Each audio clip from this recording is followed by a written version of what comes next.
people don't accept you for who you are, or they're going to cut you off, or they're going to treat you differently, or they're not going to want to stay connected to you, that says a lot about the relationship and about the person. And it doesn't say a lot about you. And I think that's what people take it as. They're like, this means a lot about me. I'm not even acceptable to these people anymore. They just think I'm disgusting or whatever it is.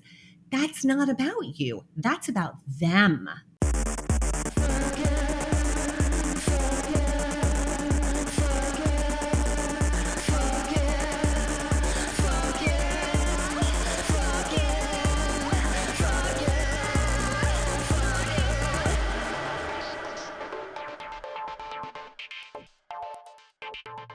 Hello and welcome to Fuck Yeah, the podcast where we say fuck yeah to lesbian curiosity. I'm here with my goth princess co-host, Sarah. I love you in all black. It's a rare treat. I know. And my hair is kind of dark now too. So it's like the closest it's ever going to get to black. Actually, no, I did dye my hair black once in high school because obviously I was about to ask, was it in high school? Yeah, no, out of a box, jet black. And it was terrible. I mean, really, I've had a lot of hair colors.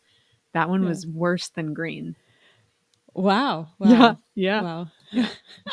That'll do it. Jet black doesn't work for everyone.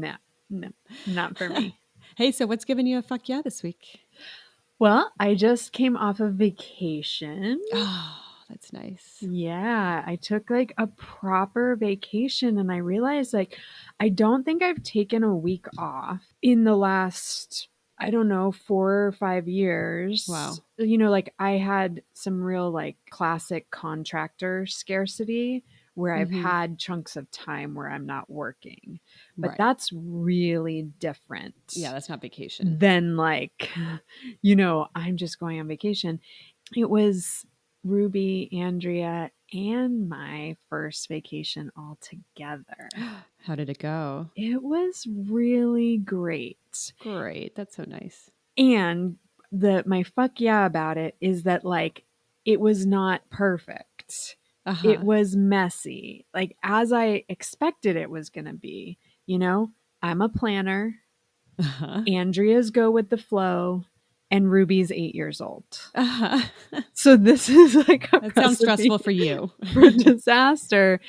And I noticed, I think for the first time, you know, something that my therapist has called out to me is doing this kind of orchestrating of, you know, it is sort of a form of people pleasing, right? Yes. Like kind of making sure that everybody's needs are met and that there isn't like other people's discomfort or, you know, this forming a family unit, wanting to make sure that they're both comfortable, you know, that causes stress. So there were times where like we got dysregulated and I just felt like those were hard moments. Like we went mini golfing, which by the way, apparently we're not a mini golfing family. This is not a thing we can do. I love it too. And so does Andrea.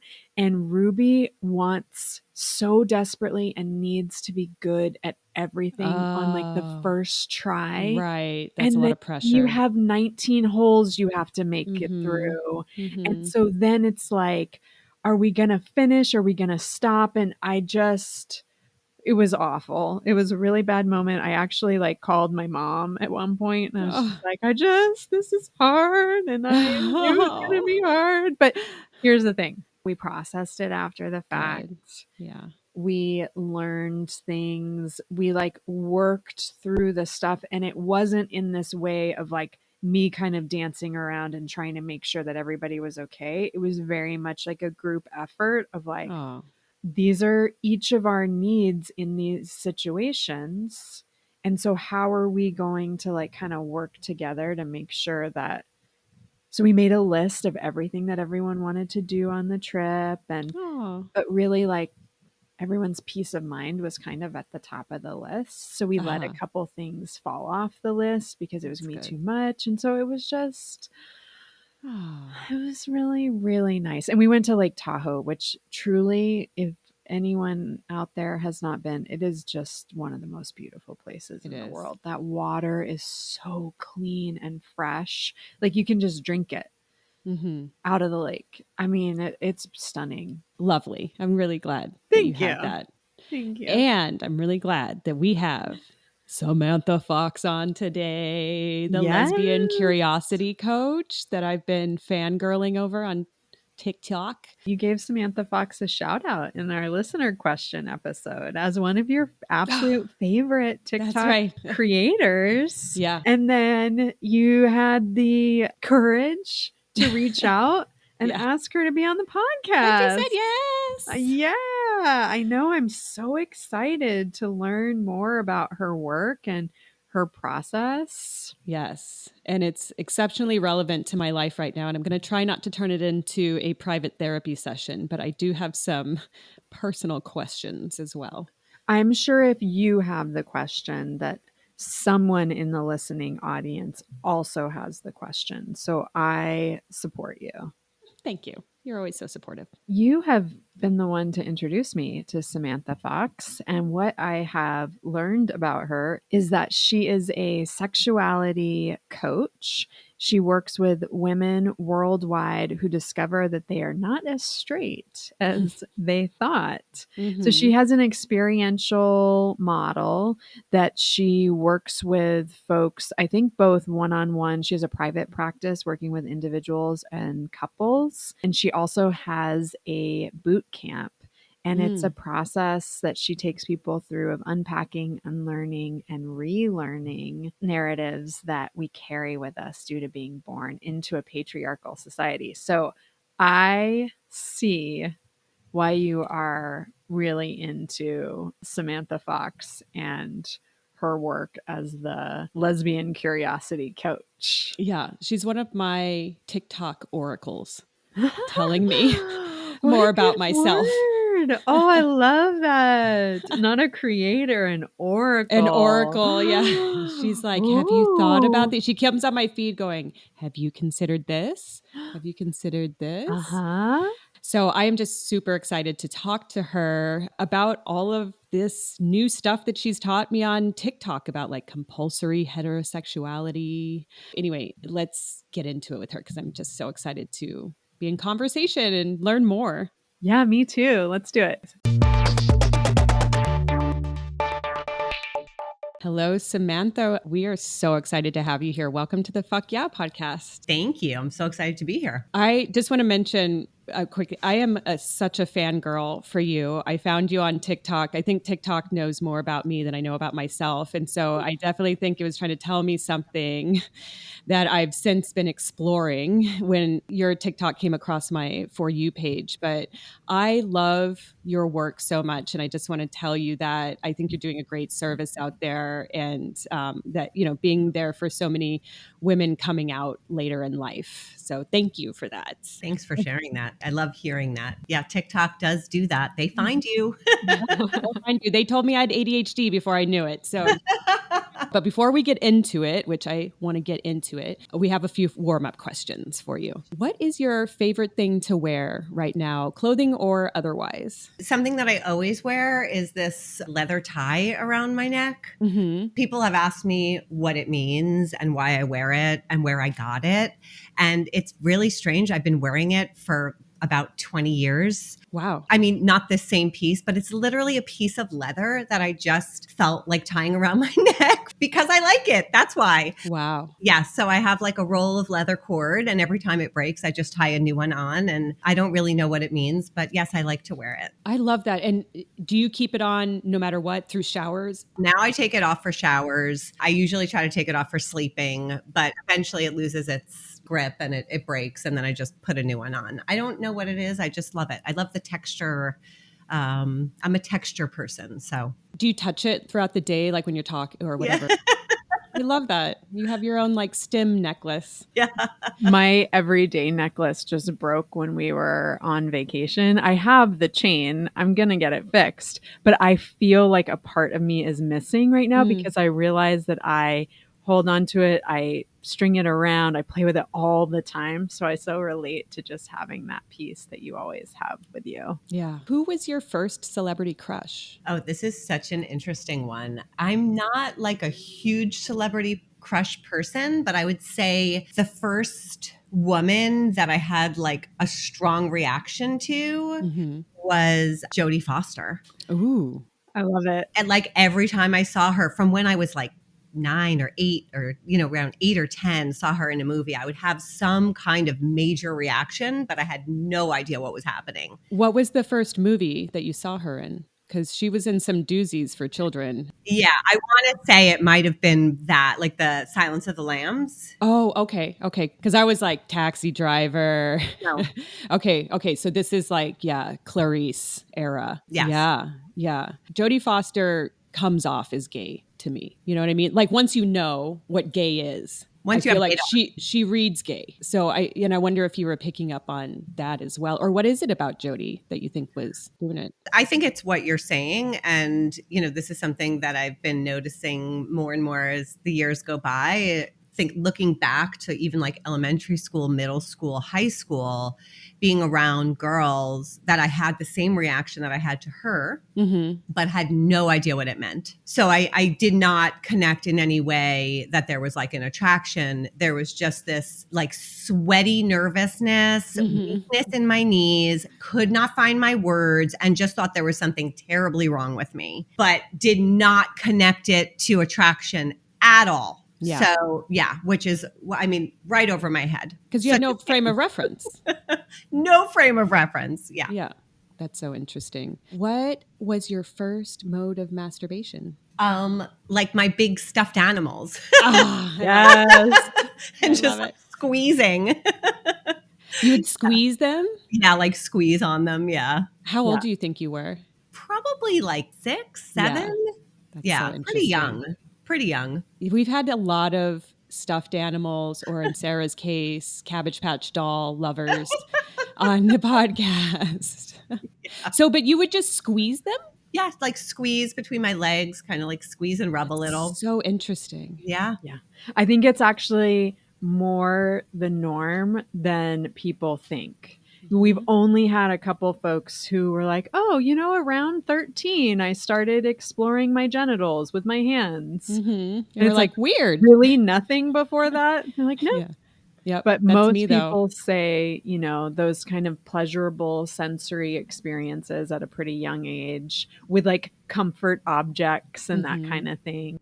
How did you get into your work? I'm curious about your coming out story. Yeah. I was already in school to become a therapist while I was married to a man and was pregnant. Really was not aware of my sexuality, which I believe I was gay from like the earliest of time, but just did not know. And on top of that, I have early childhood sexual abuse, which I think basically just took my sexuality and made me unable to connect to my authentic self and really try to like create some power dynamics and some control for me around sexuality for so many years, which is how I ended up getting married. That and compulsory heterosexuality. So while there were lots of signs looking back, I really didn't know. I was in school to become a therapist even before I was gay. And then I ended up having some kids and taking a little bit of a break. I would say it was really 9/11 that living in New York City during that time, having 3 young kids, that it really like shook me awake, kind of. Yeah, I think can in a similar imagine. way to what COVID has done Yes. recently. Yes. So it just shook me so much where it was like, oh my gosh, I was 32, like at any minute this could all be done and I'm really unsatisfied. And I had been really longing to be with a woman and to have a relationship with a woman. And every time my husband would travel, which was quite often, I would read novels and I would rent, lesbian dramas. And then the minute he would come back, they'd all be away. And I'd be back in my heterosexual life as a stay-at-home mother. I was a stay-at-home mother at the time. So 9/11 happened and it just shook me to this point where I kind of opened up. I kind of like even opened my eyes, I would say. And I was like, almost like looking. I was like, I don't really know who I'm looking for, but I'm just open now to a woman. He did not know. I wouldn't have been able to verbalize that at the time had you asked me. It was just what I was doing. So 9/11 was September of 2001. It was July of 2002. I ended up becoming, I would say, kind of obsessed with my yoga teacher, who was 5 years younger than me, who had this way of mastering a class and just this really deep voice and amazing music. And I started taking this woman's class and just became obsessed with her. And I was literally obsessed with her for about 5 weeks, to the point where I would come home and tell my husband how obsessed I was with her. Mm-hmm. And he was getting a little bit suspicious, you know. He saw her and he's like, "Is she a lesbian?" And I said, "No, because actually she wasn't. She Mm-hmm. had not been with a woman before either." That's a little foreshadowing there. Yeah. Yeah. Yes. So she and I ended up in a 5.5 year relationship. Wow. I basically went from being clueless to what was happening to suddenly really wanting to like touch her and kiss her and, you know, touch her in every way. And that took like literally about 5 weeks time. I told him a couple of weeks later and told him that I wasn't going to be able to stay in the marriage, which was a big shock because it was really out of nowhere. And it was a very short time after meeting her. I would say maybe it was 3 months after I met her. Had 3 kids under 5 years old and was a stay-at-home Wow. mom. Wow. It was really just like I blew up my entire world. I didn't know how else to do it. You know, I try to help women not do that if they cannot do that, because it was not great. We lived under the same roof for 3 years. Wow. Yeah, going through a very litigious divorce. Oh boy. And then I moved out. She moved in with me. We were together a total of about 5.5 years. She and I broke up. And then I was a single lesbian in the world. During that time, I did go back to school. I ended up becoming a licensed marriage and family therapist with a goal of really helping women going through any stage of this, and other like queer people, and just relationships. Relationships were always very interesting to me. I never understood relationships. Watching my family, I was kind of like, why are these people together? And, you know, trying to really understand. So I had a great interest in that and kind of pulled it all together to be working with women coming out later, women in relationships. And eventually that turned into a coaching practice, which was during COVID, because there was such a tsunami of women coming out, and it was really wild. And I realized, oh my gosh, I'm in New York. Up until now, I've been a licensed therapist working in New York and only with people in New York, but I can access people all around the globe now as a coach. And so I started creating programs for women and actually working with people around the globe, which has been so fun and so rewarding. So full circle, very full circle. Yeah.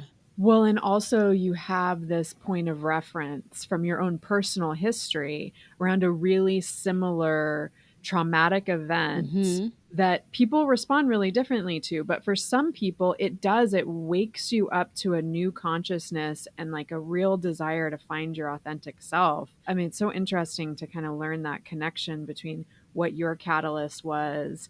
And I'm sure during the pandemic, you were a perfect resource for folks. Yeah, that's so interesting. Did you come into the gay community after that breakup with your first girlfriend, or did you guys enter together, or how did you kind of come into that space? Especially in New York, it's such a strong community. Am I wrong? Or I haven't been in New York in a while.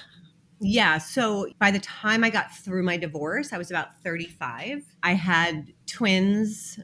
Oh my God. And another one younger. So I had 3 kids. And also, because I had been a stay-at-home mom, I was under a lot of stress to get myself up on my feet and being fully self-supportive. So what I would say was, she and I entered it together in a lot of ways. Like, we'd go out to a club, we'd go out dancing. I also entered it at the beginning when I first met her.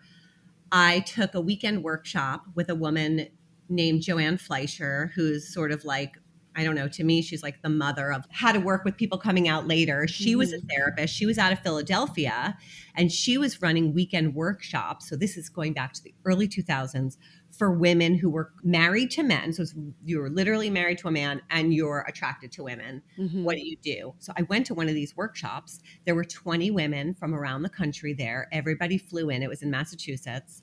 And in that space, I actually created community and still have some besties. We're having our 20-year celebration. I'm actually going hiking with one of them in Iceland in September. Oh, that sounds So amazing. beautiful. But yeah, all these women were also married. It was not really like the queer community of New York City that I connected with. I connected more Right. to the late bloomers. I connected to women coming out later that had kids that were also struggling with figuring out, like, how do we do this? Who do we date? Do we date women that also have kids? Do we date women who don't have kids? Like, how do we do this thing? And I was very focused on my career and being a parent. And also, I'm highly introverted, which you might not be able No, to that tell does from my not come No, TikToks. across. it's not coming Right. off. Yeah, yeah. So introverted, like sit in the corner, observe people kind of introverted. So going to like big events would never be my thing anyway. But definitely attended some tea dances and, things like that, pride parades and all of that. But I would say I never really entered the queer community in New York City just because I had so many other things on my plate. I'm fascinated by this whole community that I hadn't even considered of late bloomers Yeah. with kids that formally married. Mhm. That's a really interesting group of people that seems like, yeah, how do you access that group other than kind of going through that process yourself and being brought into the fold? Because there's not like a late bloomers divorcee bar. Yeah. Right. I felt like I came out late, which was 21, right? Because I had all my friends were having sexual awakenings, and I was like, I don't get it. This is weird. But I had been queer for 15 years and then got a divorce with a young child and went through a lot of these same things of like, what is the community now that I go to? How am I going to date? Who do I date? Like, I relate so much to all of those things. And I do think it's a really different experience when you're like a young queer person going, like, I love a queer party. Like, the joy of a party is amazing. But when you're at a certain stage in your life where you're like, I am now a single parent and I am the only one, like, I am in charge of all of this stuff, kind of what you need as a cathartic or connected experience is just so very different. So yeah, that's so interesting. You said something the very beginning, and I've seen this on your channel. You said the term compulsory heterosexuality. And I love that Oh, term so much because I just think that this rules our yeah. society and how we come into our sexuality. Can you break that down? Because I think that probably that's going to be new to some listeners. Yeah, absolutely. Compulsory heterosexuality, it's like a brutal regime that affects men and women, really coming down through the conditioning through the patriarchy, right? Through patriarchal culture. This is essentially based on the genitalia that you're born with.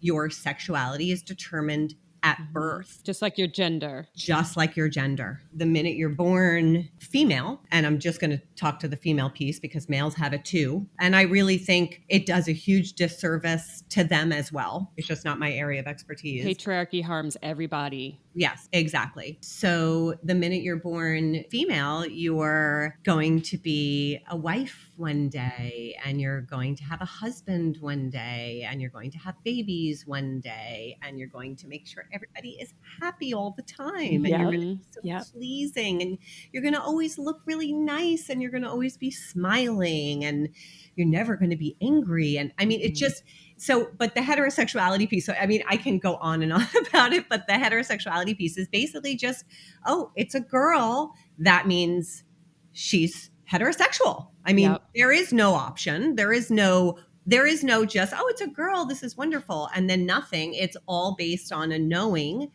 and an expectation that comes typically either from the family of origin, from religion, or just from society, all three or any of the one, that is what is going to happen. You're going to have a boyfriend as soon as you go through adolescence. You say, so which boys do you like?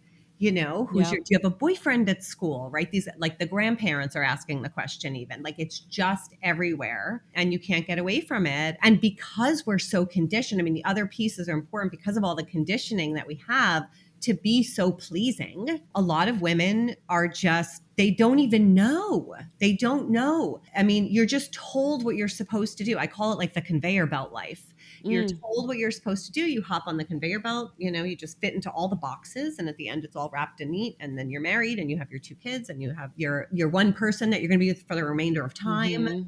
All of it is just so packaged and sold, and it just does a lot of harm, and especially to this particular group of women that are realizing later in life that they actually never were really attracted to any man, but they didn't know they had any other choice, and they didn't have Mhm. any models, and so they did marry a man, and now they're starting to wake up to feelings of attraction to women.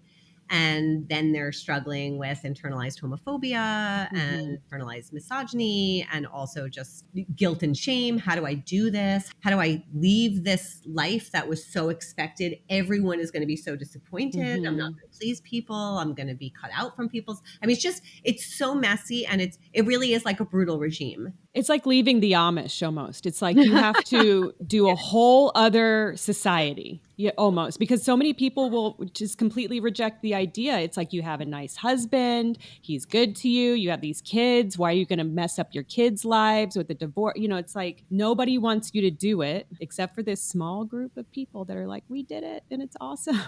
Or it's like Yes. that voice inside, right? Yeah. Like, I Mhm. do think that we actually, you see kids, we're both parents, Mhm. and, the spirit and the light is so Mhm. bright in your young kids.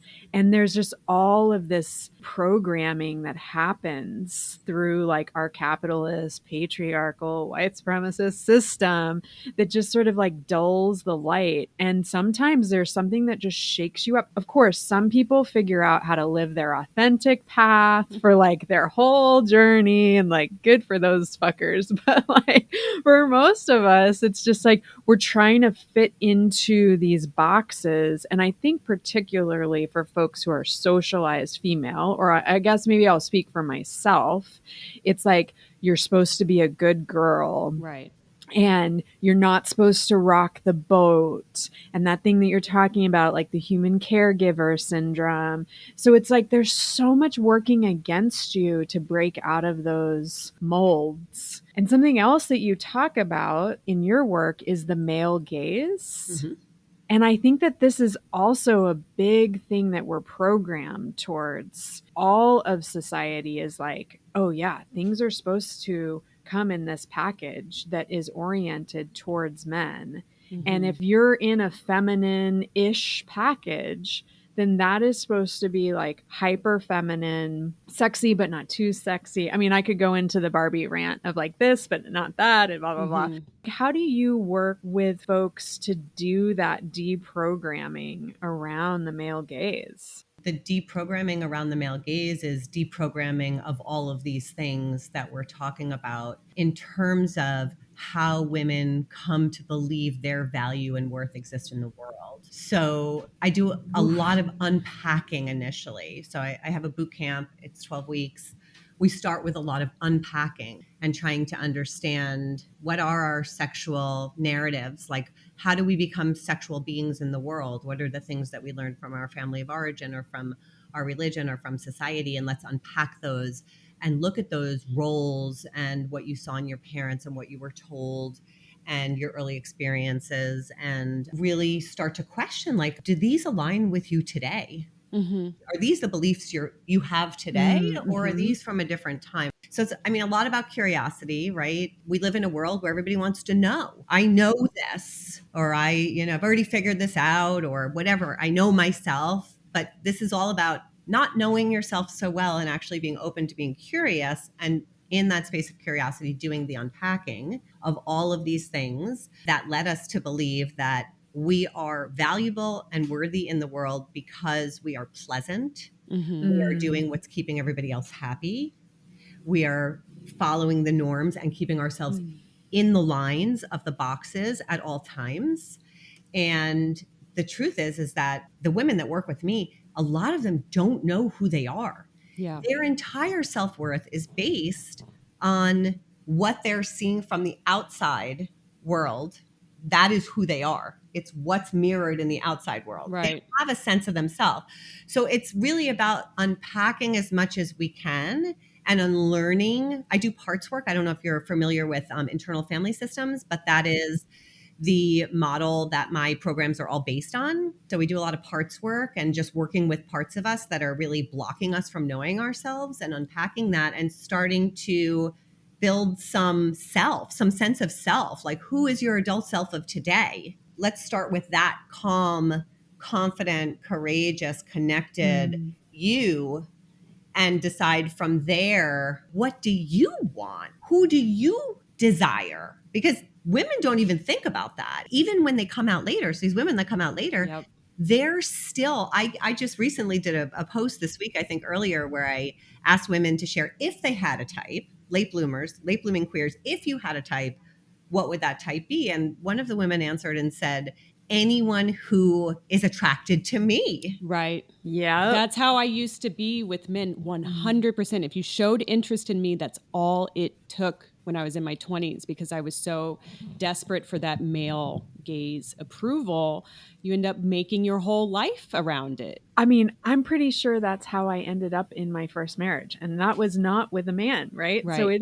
it runs deep even when you challenge these parts of yourself. Well, I mean, we can see these kind of dynamics play sometimes in lesbian communities. Like there's a whole butch femme dynamic that sometimes mirrors this that I think that, people are trying to work to get outside of as well. Yes, that exists. And I think at the end of the day, as much as my programs they really are geared toward a very niche, select, group of folks. Really, the work itself, it really applies to everybody. Yeah. Right. Anybody could do the program and walk out really learning a lot about themselves, But there's that important community piece, I would imagine, too, like that thing that you described about finding this community of people who are going through a similar thing. So even though it's niche and might apply to everybody, the fact that you're doing it in a container Yeah.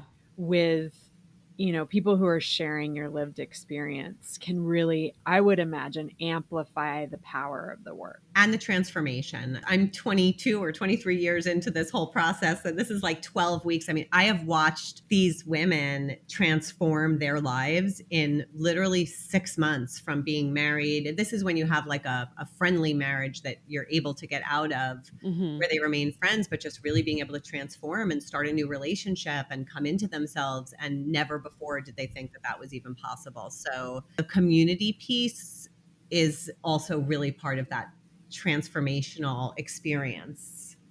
I imagine that there are real negative consequences for folks like you. They've already established their lives and now they're realizing like, oh shit, like this isn't serving me. The community aspect of it, I would imagine, is a piece that makes it kind of manageable.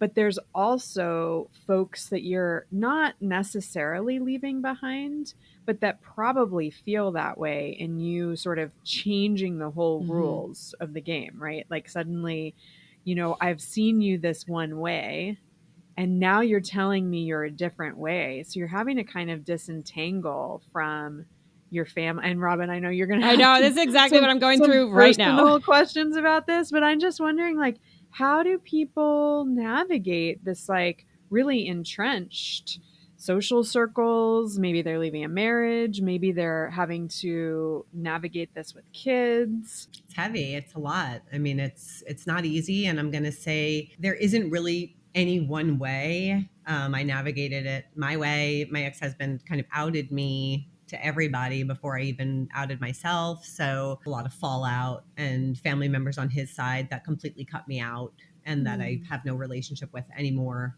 which is sad because we have kids together. The kids are connected to them, but not at all to me. And I think this is another piece of why being able to have some support and guidance while you're going through this is so important, because you have to be able to like be strong. I mean, it is not easy. You have to be strong in yourself and realize that if people don't accept you for who you are, or they're going to cut you off, or they're going to treat you differently, or they're not going to want to stay connected to you, that says a lot about the relationship and about the person. And it doesn't say a lot about you. And I think that's what people take it as. They're like, this means a lot about me. I'm not even acceptable to these people anymore. They just think I'm disgusting or whatever it is. that's not about you. That's about them. Because we're used to living in that mirrored world. We're Mm-hmm. used to people reflecting back to us who we are. And it's so hard to disconnect from that and just know who you are. Right. And that's the piece. That's really the piece that I try to get at with the women that I work with, is just getting at who you are and knowing who you are, because you have to have your own back. Right. Nobody's going to have your back. You're the only one.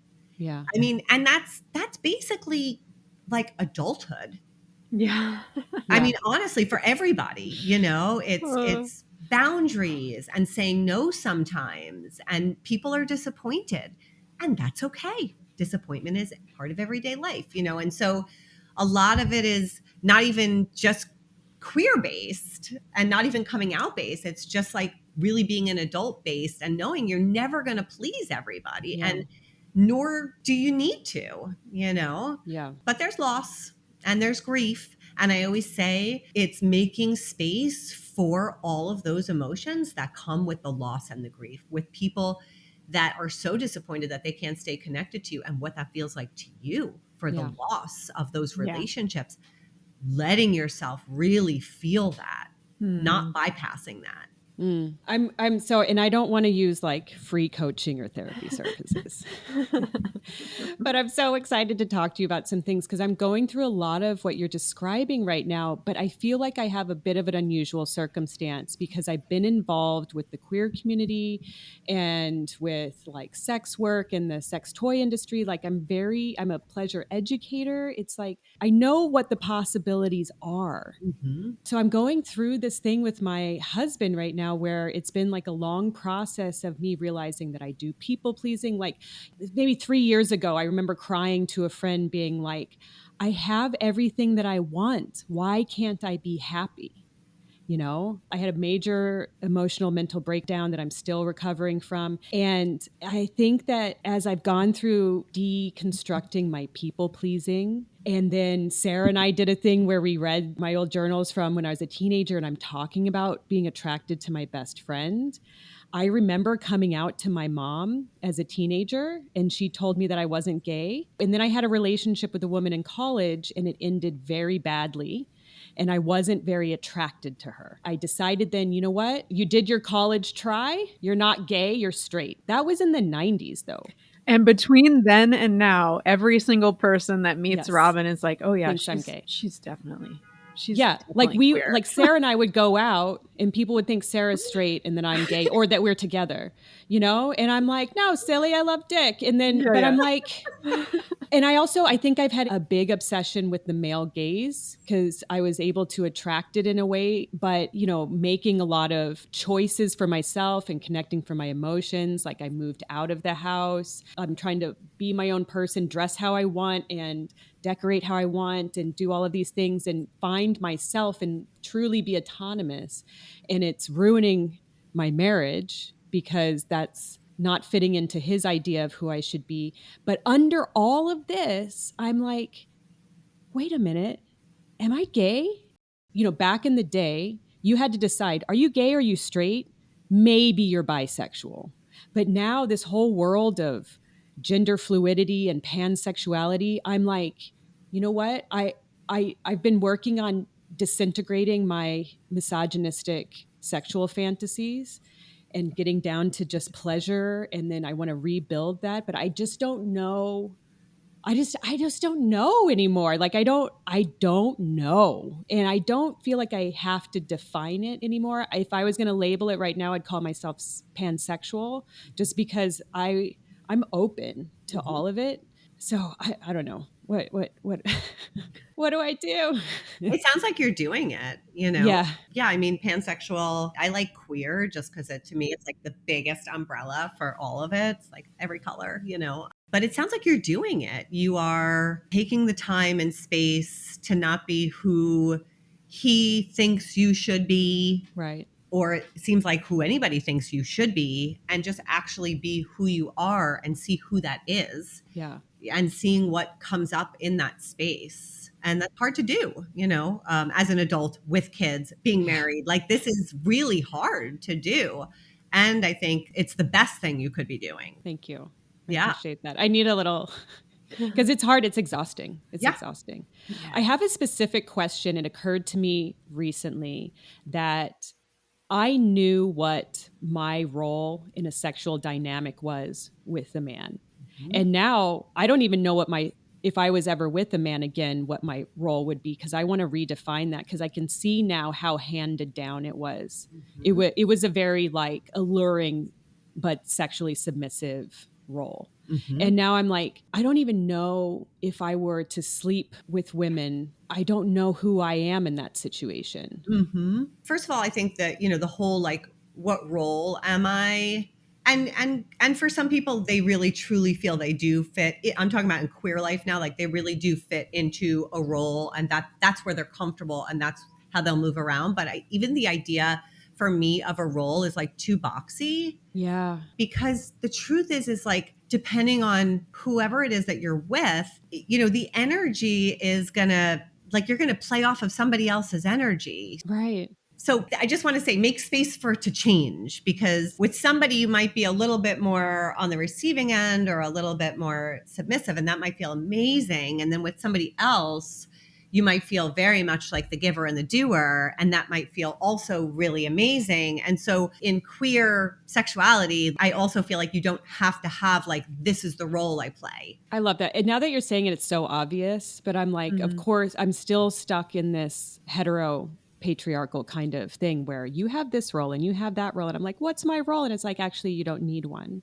What a relief. You don't need one, because there's a lot of talk about like top energy, and like, Mm-hmm. and then that gets conflated with mask energy, which is so Mm-hmm. completely off, and then like fem energy and bottom energy and whatnot. So what I always say to people is, when you're fantasizing, Yeah. what are you fantasizing about? Are you Mm-hmm. fantasizing about doing and touching? Like, are you fantasizing about going down on a woman? Like, like, are you fantasizing about like sucking on her nipples, or like, are you on top? Like, what is the fantasy? Or has she taken you? Like, what is happening? And that gives you a little bit of an idea of like, what turns you on. Right. So in your fantasy life, what's happening is typically aligned with what you like, because, this is like coming to you naturally. Like, this is what's turning you on. So Yeah. that's a clue. That's interesting. I would still like to deconstruct that even more, though, because Mhm. I think I need to just be able to consider other ideas. Yes, I mean, some of that might just have to be experiential. it might. Yeah. There's something about attraction in the same way that the first time that you stimulate the urethral sponge, like the Mm-hmm. G area or the prostate, it might not feel erotic, Mm-hmm. but like we can kind of build muscle memory, because if you've never been exposed to a different dynamic, like it doesn't live in your body. Mm-hmm. It can't like set the fire. So like you might always have some fantasies that are somewhat rooted in a pretty patriarchal power Mm-hmm. dynamic, and that might just be where you start from, and then where it goes next is like turning that whole dynamic on its head, or whatever, Yeah. because you've had like 25 Yeah. years of exploring that thing. Your brain goes, this is what is erotic. Right. I mean, Yep. I can think back on, you were talking earlier, Samantha, about erotic novels. I mean, my grandmother had romance novels sitting around. They're in there in me, right? Yeah. Like, I can become the most empowered feminist, top whatever. And like that thing of like sort of being swept away and dominated it's Mm-hmm. in there somewhere. And that can also be okay, right? I Yeah. mean, and there's nothing wrong with that, as long as it's not because that's the role you're playing. Right. If you want to be swept away, awesome. If that turns you on and that gives you pleasure, that's amazing. Yeah.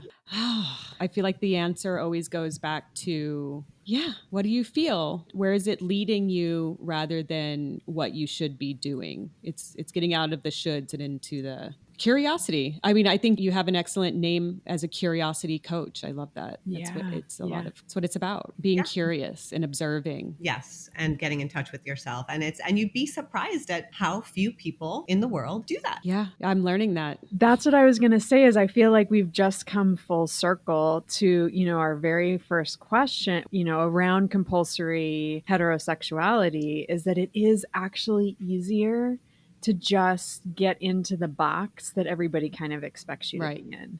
The like world where you open up, it's a more complicated and nuanced process that's a lot harder. Yeah. It's a big part of why I love queer people as a group in general, because most of them have had to do this kind of work, and straight people can go their whole lives without questioning. You know what I mean? Yes, and I want to also say, as a coach, I do work with people who are, I mean, they might be in their 20s and they're questioning their sexuality and coming out, or they could be 70. I just had a call with a woman who's 67 who's joining my boot camp and was Oh, that's so married for great. 40 Oh years. my Oh, gosh. better late than never. Yeah, exactly. Yeah. I also have a number of clients as a therapist and also many people that I know in the world that have been out since they were 15 Mm-hmm. and they are out and they are proud, but they have not become comfortable. They have a lot of shame Mm. around their sexual desires and around pleasure. And they haven't figured out how to integrate their sexual desires and emotional intimacy. So, yes, they're out of the boxes because when you're queer, like you don't fit into a box as a queer person.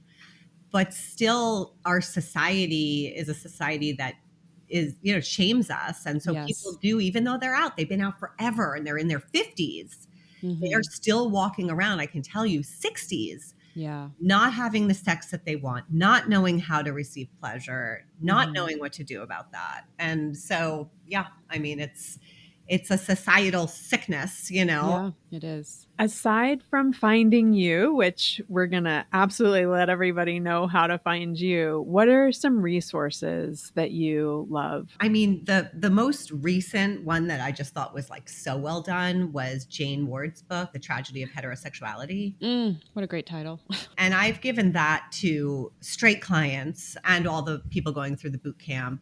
That one is just, she does such a great job. So there's that. One of the books that I like around like starting to understand yourself as an emotional human is called It's Not Always Depression. I love these titles. Yeah, It's Not Always Depression really explains your emotional system and how it works. And another one is No Bad Parts, which is the internal family systems model that I use to work with my clients by Richard Schwartz. That's really about learning how to work with your internal family system, which is like all the different parts of you that are there to protect you, but also keep you from really fully living your life. And then another one, I'll just throw one more last one for self-compassion, because like without that, like we're really lost. Like you have to get to the point of self-love and self-compassion. Mm-hmm. And I love the book Lighter by young Pueblo, I think it is. He beautifully lays out what it looks like to grow a self-compassion practice. So those are a couple. I love those. You know what is so funny is your first call out. Jane Ward was the founder of the feminist queer femme performance group that we were never in it together, but the Miracle Whips was a performance group that I was involved in for many years, and Jane Ward started that group. So Oh, I wow. super love that call out. She's a pretty badass feminist. Where can people find you? You can find me on TikTok, Lesbian Curiosity Coach, or Instagram, the same, or YouTube, the same, and even lesbiancuriositycoach.com. You'll find my website. And do you have anything coming up that you want folks to know about? I'm just about to offer a free quiz, which is interesting for you, Robin, which is if I'm attracted to women, do I have to leave my relationship or marriage to a man? Because I have to tell you, this is a question I get more than once a week. I mean, Wow. really all the time. This is like such a question that weighs on women. So I made a little quiz based on that. Amazing. So that's coming out hopefully by the end of the weekend. But I have a boot camp coming up. It starts September 20th. It's 12 weeks. You have the personal reflection work, meditations, modules, writing work that you do on your own. And then you have our calls, 90-minute calls in community, breakout rooms where you get to connect to other like-minded people. And then you also get to work with me one-on-one in video and text coaching. So for 12 weeks, you get like a lot in there packed in, and hopefully have some pretty big transformations. I've seen some amazing things happen. That one's starting on September 20th. Everyone, this is your assignment. Go find Samantha. And Sarah, do you want to do an affirmation for Samantha? Yes. Oh, wait, do I have them? Oh, no, they're here. They're here. Okay. So this is from my sweary affirmations, and we like to leave guests with a little gift because we so appreciate everything that you bring to our lives and to the podcast. Do one thing today that makes you feel fucking fabulous. That's what we're leaving you with. Thank you. I will. I do that every day. I Good. mean, that is an everyday affirmation. Yes. Amazing. Well, Wonderful. thank you so much for spending this time with us. It was very enlightening and fun and all the things. Yes, thank you. Thank you for having me on. It was so great. Really great meeting both of you. Was it everything you were hoping for, Robin? Yes, and so much more. It was actually just so delightful to be with her. She's so warm and congenial, you know? Like she kind of did for me everything that I was hoping for. Like just on point, knows her stuff, has all this great information, and at the same time active listening and receptive and warm. Like it was really wonderful for me. It's like when you meet people that you admire and then they're great. So awesome. No, she was so great. And I agree that there's like that balance of a real groundedness in particularly like the internal family systems. Yes. Like she's clearly really well trained in the work and then applying it to something that is deeply meaningful to her. And so then like that's where I think the authenticity and the warmth comes from is you're just like, oh, I feel like I'm in such good hands from both a left and a right brain. Yes. It's a warm hug, but it's like really grounded in like a strong foundation. Like that's just kind of what I felt about her energy and being in conversation with her. 100%. 100%. That's a really eloquent way of putting it. There was one thing that I wanted to mention, but I didn't want to sidetrack the conversation. But she posted some TikToks recently. I think she's making a series out of it, possibly. But it was ways to know if it's compulsory heterosexuality, or comp het is kind of the short term for it. So she's like, ways to know if it's comp het, or examples of comp het. One of them is like, she's like, okay, so you're at a party and no one's coming up and talking to you. And you start thinking to yourself, oh, maybe I should change my look up. Maybe I should change my hair. Maybe I'm not dressed well. And you just start thinking about what you're doing wrong in order to attract other people. And that's comp het, you know, because female bodied people are in this position of constantly being attractive to others. She's like, what if you just go to the party dressed exactly how you enjoy dressing, how it makes you feel confident, and you go there and you be you, and then someone finds that attractive. That's the difference. And I'm like, fuck me, dude. Like, I do that. I'm involved with this sort of thing. Or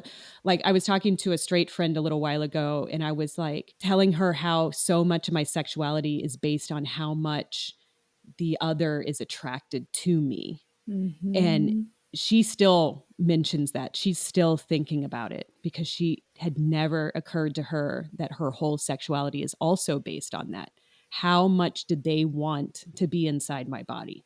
That's how turned on I am, but because they, you know, and it's fucked up. It really, it shows you how much of an accessory women are to men. And I just don't want to be an accessory anymore. I mean, but the thing, we talked about this a little bit earlier too, is that this also plays out in queer communities. And you're just making me think about, I have based so much of my appearance out in the world, you know, like fashion is a thing that really matters to me. Like how I present and I look is really important to me. And I wonder, I don't know how much I've unpacked the value that I feel like I have when I look good, and how much of that actually comes from, I don't know if it's insecurity or patriarchal expectations. Well, I think the insecurity comes from the patriarchal expectations, Yeah. because we're taught that, yeah, we're only as valuable as we are pleasing. And that's visually, that's sexually, emotionally. And like you were talking about the logistics of the trip and taking on the comfort of everybody. I mean, you ended up not doing that, Yeah. but trying to consciously not do that people pleasing thing. It's very difficult. Yeah, the tendrils of this Oh, conversation insidious. really extend. I mean, it's exactly what Samantha is saying Yes. about this work, regardless of whether you're doing it to get curious about your sexuality or just really get curious kind of about yourself and how you show up in the world. Like, it's the same work. Mm-hmm. You Yeah. can apply it to a lot of different contexts. I love the permission giving that she also gave. Like, we're doing all this exploration, but also it's okay if you're having misogynistic fantasies. It's okay, Mm-hmm. if you're feeling these urges and everything, like we're all caught up in the same system and we're all just trying to find our own way in it. So I did feel like some relief with what role I play and everything. And it's like, hey, if you're attracted to a certain role, it's okay. It's okay if it comes out of patriarchy and that's why you're attracted to it. But also, you can not have a role Yeah. or Yeah. you can't. And I'm like, and it's so nice to hear because we have been told our whole lives, like, there's one role for you, bitch, and you better do it, And now I'm like, I don't want to do it anymore. Well, that is a nice segue because Mm-hmm. I have a segment for Ooh, us inspired by Samantha Fox. hooray. Let's do it. When she was talking about an exercise that she takes folks through of like, what are you fantasizing about? Like, what are you doing in your fantasy? Mm-hmm. That made me think of a fantasy breakdown that I like to do. Okay. Okay, imagine a Venn diagram. Circles, overlapping circles. 3 overlapping circles. Right. That's the Venn Yes. diagram. Got it. Got Yes. it. Yeah. Yes. So in one circle, you've got sex acts. Okay. In the other circle, you have, power dynamics. And then in the third circle, you've got past experiences, things from your sexual script, whether they are, your first celebrity crush, Right. or the first time you had sex, or that really hot sexual escapade that you had. So you've got these 3 circles. And our fantasies are rooted predominantly in these 3 different categories. Mm-hmm. And when you can particularly get to where there are the overlaps, Mm-hmm. that's where you get to tap into the roots of your fantasies. Mm. You could apply this to like a sex scene that you really like from a film, Okay. or perhaps a dynamic that you want to create in a BDSM scene. Mm-hmm. So you start thinking about, what are the actual sex acts, the sensations Mm-hmm. that I like? Then overlay on top of that, what are the dynamics that are exciting to me as they relate to these particular sex acts? Okay. So, like, if there's a sensation, so we'll take spanking Okay. as an example. Maybe you really love the sound of spanking, but you don't particularly love the sensation of receiving a spanking. Okay. You also happen to really like being dominant with a partner. Okay, well, now you found a juicy place with giving a spanking. Yes. Now, if you add into this mix, say you're playing with a partner who had, a mean teacher who Uh-huh. they've got like a fantasy around, like, oh, I'd really like that mean teacher to give me a spanking. And you're like, I will happily be that mean teacher who gives you Yeah. a spanking because I also really like, I would love to be able to be mean. You know, and fulfill your fantasies. And yes. And like I get to fulfill my fantasies because I get the enjoyment of like being in control and hearing the sound of a spanking. And I get to like feel your ass cheeks in my hands. So like now you've gotten to like the center of that Venn diagram where like all three things are activated.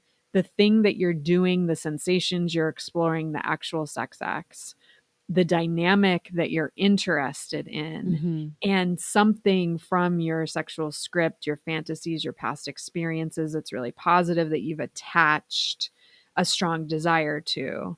When you can find that like trifecta of things is when you really get to some pretty expansive sexual experiences. Yeah, that's an amazing way to break it down. It's interesting to think about the trifecta. Yeah, and I mean, I think you can like reverse engineer it too, where you go like, oh, why was that thing hot to me? Or why was that thing not hot to me? Because sometimes maybe just like one element in that Venn diagram is off, but everything else, like there's potential with everything. Because we've all had that, right? Where you're like, that should have been really hot.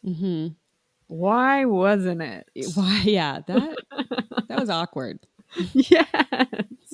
Yeah, so I like the like fantasy Venn diagram. I also enjoy when you can take something so mysterious and ephemeral and put it into a diagram. Like that's a special skill of yours.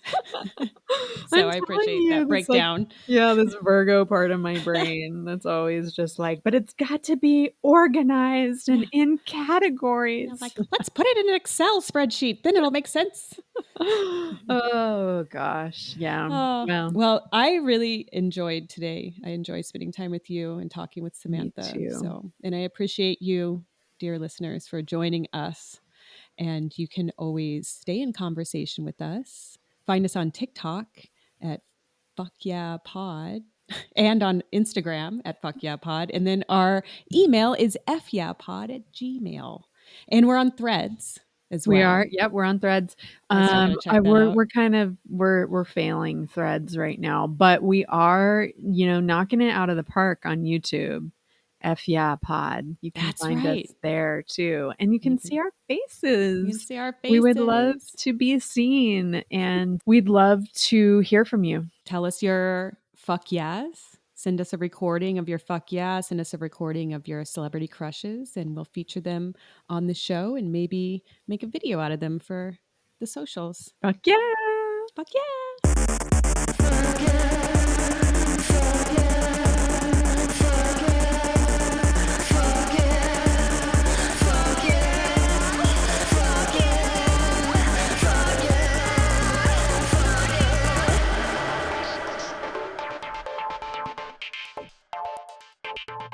Fuck Yeah Podcast is hosted and produced by Sarah Tom Chesson, #MyMom, and Robin Jennings. Theme music is by She, Her, Sir. If you're enjoying the podcast, it would mean a lot if you would rate, review, subscribe, or share with a friend. You can get in touch by emailing us at fyeahpod@gmail.com or find us online at fuckyeahpod.com.